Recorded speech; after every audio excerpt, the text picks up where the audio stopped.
Hi, I'm Cam Ward from the London Contemporary School of Piano, and today we're going to look at how to improvise better on the piano. If you're a fan of our work here at the London Contemporary School of Piano, please do head on over to our website, contemporaryschoolofpiano.com, and request our free resources kit. It's full of all sorts of wicked material that goes alongside our videos here. Now, for today's session, we're going to use the framework of a 2-5-1 progression in the key of C major, so it's nice and straightforward for us to follow along. However, these concepts can be used for any chord progression. It doesn't just have to be a 2-5-1. So let's talk about what that 2-5-1 is in the key of C major.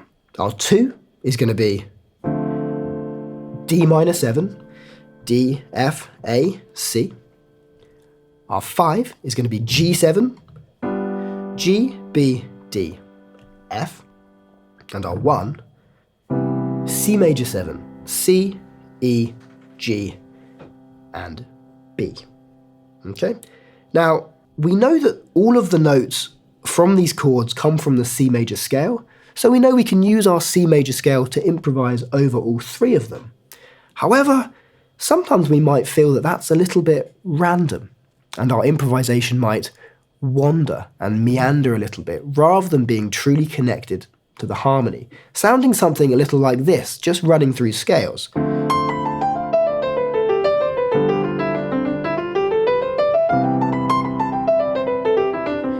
Where it sounds okay, but maybe it doesn't quite hug the harmony as much as something like this.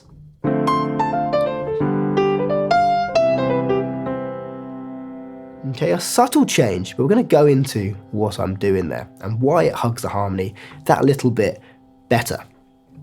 Now, to start with, which notes do we know are definitely going to sound good and connected to this D minor 7 chord? It's going to be the notes, the chord tones from the chord, the D, the F, the A, and the C. So I know for a fact that those notes are going to sound strong. Very nice. Now, rather than my left hand playing the entire chord here, I'm just going to play the root note. Now this can be a single note or in octaves, because my right hand is now going to be playing the whole harmony. Now let's start by playing the chord tones from bottom to top, D, F, A, C. And again. Lovely. Now how about the same thing, but on our G7 chord? So left hand, playing the G. Right hand, the chord tones are G, B, D, F. Very nice. And then our C major 7 chord, our chord tones are going to be C, E, G, and B. Lovely. So let's do all 3 of those chords together. Now I'm going to play the C major 7 chord twice, just because it feels nice.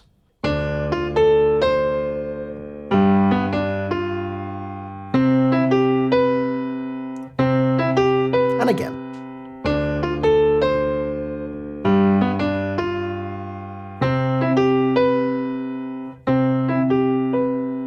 Lovely. Really nice pattern. Bottom to top of the chord tones. Let's take those same exact notes, but rather than playing bottom to top, let's play top to bottom.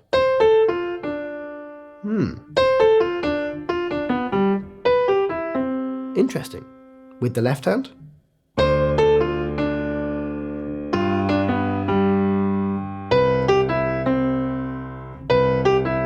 And again.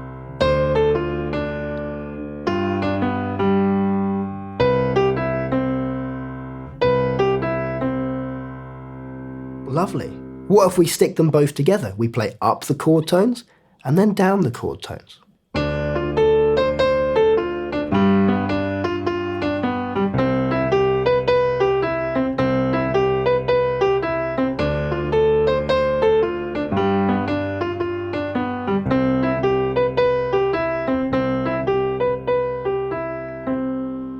Lovely.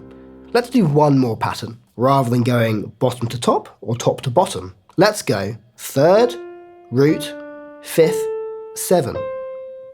A little bit of a harder pattern to get our heads around, but let's take it nice and slow. So 3rd, root, 5th, 7. Then our G7, 3rd, root, 5th, 7. And then our C major 7 chord.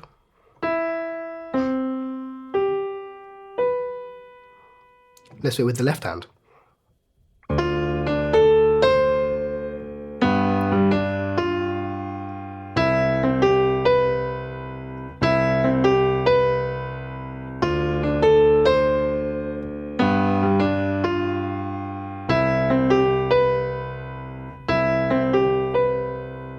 Now you'll notice that that starts to sound not like we're just playing up an arpeggio of the chord tones. That actually starts to feel like its own sort of intricate jazz line.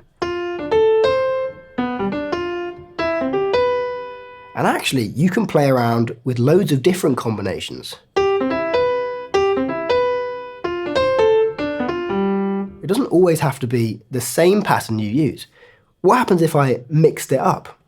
For that D minor 7, I'll play bottom to top. My G7, I'll go 3rd root, 5th 7. And then, for my C major 7, I'll go top to bottom. Let's see how that sounds.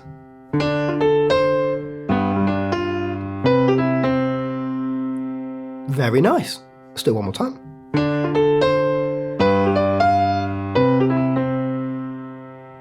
Starts to really hug the harmony and kind of gives it that bebop-y jazz flavour. Have a go and see which different patterns you really resonate with, and you might even see that some of your favourite players prefer to use certain patterns over others, and that's what gives them their kind of signature sound. The 2 notes that are going to sound really, really strong within that chord tone kind of pattern, you'll notice that the 3rd and the 7th sound really strong.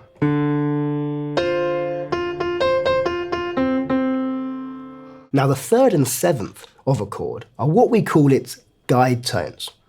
Okay, the 3rd tells us whether it's major or minor, and the 7th gives us its function. Okay, the root is important, don't get me wrong, it's the most important note in our harmony. However, the 3rd and the 7th are the essence of the chord. Now you might be thinking, what about the 5th? Okay, and it feels a bit left out, saying it's not important. However, I'm going to show you that it's not really that important in chords, and there's a reason why it often gets left out by players. One thing I love about working here at the London Contemporary School of Piano is getting to work alongside players just like you to liberate your playing. If you're interested, go on over to our website, contemporaryschoolofpiano.com, and leave us an inquiry and get in touch. We'd love to hear from you. Let's take a bunch of different 7th chords with C as our root. So C major 7. Have a look and see what's the 5th. It's a G. Okay. How about a C7, a C dominant 7th? What's the 5th? It's a G again. C minor 7. What's the 5th? It's a G again. Okay, and one more type, the C minor major 7, kind of a dark sound. But look at the 5th again. It's a G. So actually, the 5th is like tied to the root, so it's kind of a given. And even without playing it, we sort of add it in. It doesn't need to be played all the time. Now, this is really useful when we're kind of trying to get some structure and harmonic cohesion with our soloing, because we can aim for playing the 3rd or the 7th of the chord on the strong beats of the bar. Okay, the first beat of the bar is a really strong kind of beat to aim for. So if I was playing through that 2-5-1 progression, my left hand's playing D, G, C. On that D minor chord, my right hand, what if I was to start that chord tone run, but on the 3rd?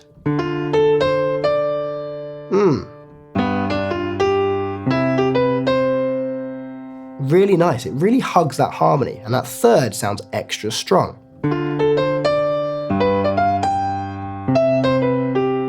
See there, I played down from the third. Now it doesn't just have to be chord tones when doing this. Here we can use the whole scale, but aiming for that third at the beginning of each chord is going to give it that structure. So let's give it a go. I'm going to make sure that I'm using the third of each chord on the first beat of each bar. So for that D minor 7 chord, I make sure I play an F. For my G7 chord, I make sure I play a B. And for my C major 7 chord, I make sure I play an E. But other than that, it's up to me. Free reign of the white notes on the piano.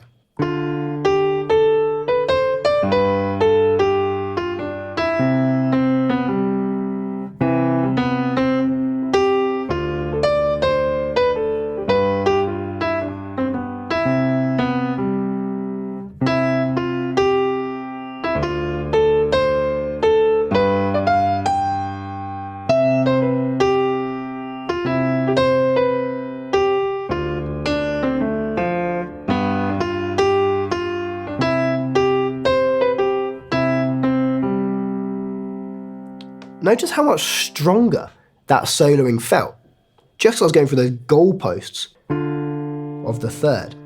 Give it a go doing it with the 7th. I find the third feels a little bit stronger, but the 7th still sounds good. I'll do it with the 7th now. So on my D minor 7, it's going to be the C. On my G7, it's the F. And on my C major 7, that's going to be the B. Same exercise, different goalposts.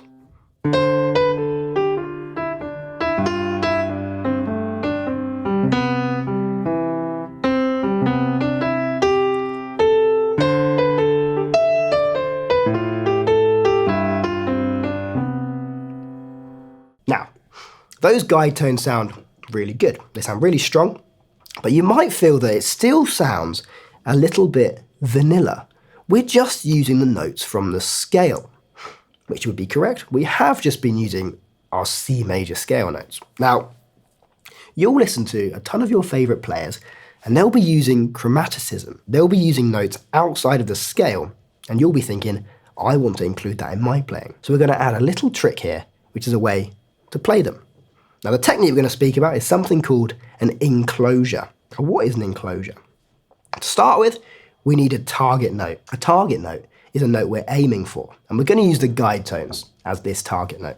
So on my D minor 7 chord, my target note is going to be my third, that F. Now an enclosure is just surrounding that note before arriving at it. Now that could be diatonic, using the scale,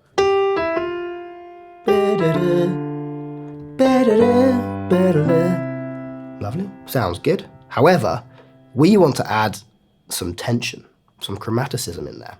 So rather than doing the notes either side of it from the scale, let's take the two notes a semitone either side of it. So if F is my approach tone,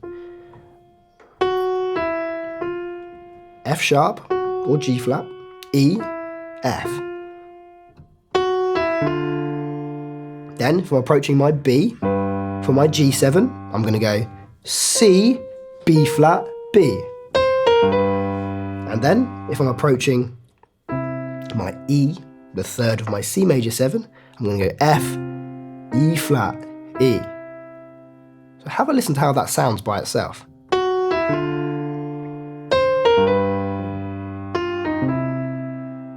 And again.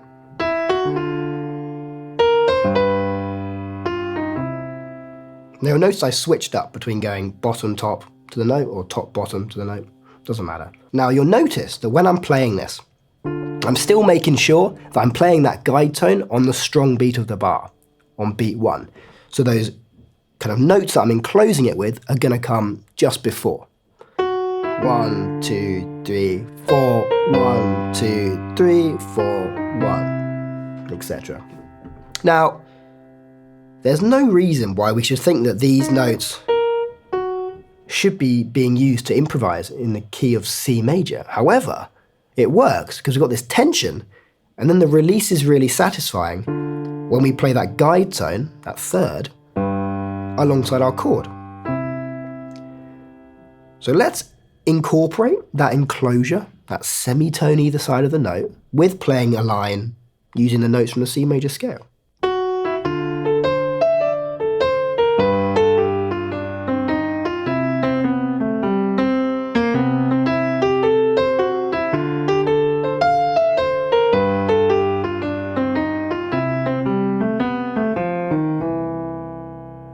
Now that to me starts to sound like quite a complicated bebop line, something that, Charlie Parker, John Coltrane, Dizzy Gillespie would be using.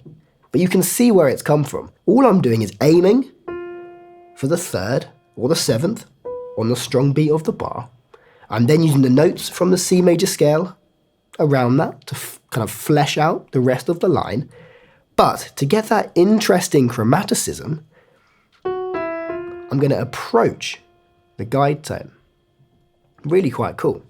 One final way we can enclose and get some really nice jazzy sounds. We spoke about playing the chord tones. What if we enclose chromatically every one of those chord tones?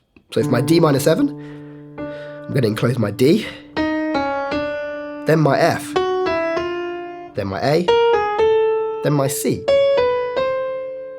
I've ended up playing these notes, this note, these two. I've literally played all of the wrong notes, but it's going to sound good because I'm still essentially playing, but I've got that tension and release, that darkness that then becomes light.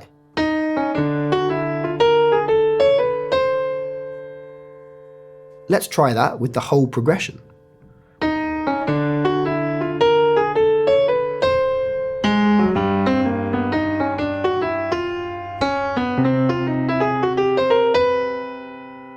Now, if I'm playing that fast and kind of absolutely ripping through a chord progression, that's going to sound incredibly impressive. But now you know the secret. That's all it is. I'm just enclosing these chord tones.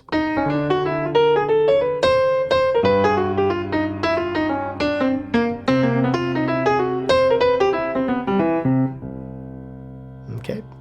Now, when you're listening to tunes, you'll start to pick out these things. Go, oh, actually, that little bit of chromaticism is probably going to be an enclosure. Does it then go to a satisfying note? Yes. And that satisfying note is probably your third or your seventh. Okay? Give it a go. This is obviously in the key of C major. You can do it in any key you fancy. You can also do it with any other chord progression that's not a 2-5-1. This is just a nice framework for us to explore. But give it a go and see how these enclosures sound. Sometimes they can be like the perfect thing to use. Sometimes it might feel a little bit janky and a little bit out there. But that's all personal taste. It's not up to me what sounds good. It's up to you. So have an explore and see what you find. If you're a fan of our work here at the London Contemporary School of Piano, please do head on over to our website, contemporaryschoolofpiano.com, and request our free resources kit. It's full of all sorts of wicked material that goes alongside our videos here.